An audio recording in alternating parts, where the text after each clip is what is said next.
Les pays francophones, c'est-à-dire les pays dans lesquels le français est une langue d'usage courant et qui sont une trentaine à l'échelle du monde, même si l'organisation de la francophonie rassemble 77 États et gouvernements,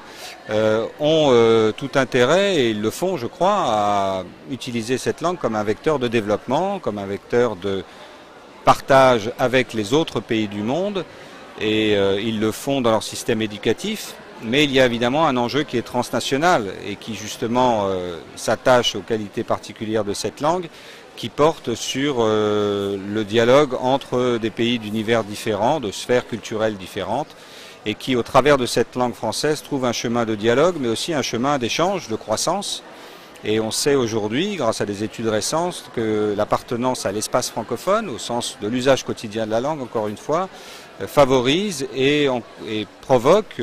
un échange accru entre des pays de ce même espace. On parle de 22% d'échanges supplémentaires en moyenne, donc une richesse du pays qui s'accroît et donc, in fine, le revenu par habitant qui s'accroît. Donc il y a un enjeu économique très fort aussi.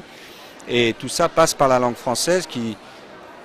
a besoin d'être soutenue peut-être dans certains secteurs où les habitudes, les préjugés, peut-être les clichés aussi, ont tendance à considérer qu'elle n'est pas à sa place. Or, on voit bien que le français est aussi une langue d'affaires, une langue de l'Internet, du numérique, de la modernité. Les études récentes montrent qu'elle est sans doute entre la 4e et la 6e langue d'Internet, qu'elle est à l'échelle mondiale, et c'est pas l'OIF qui le dit, c'est pas la francophonie qui le dit, la 3e langue des affaires. Parce que de fait, quand des millions de personnes parlent le français et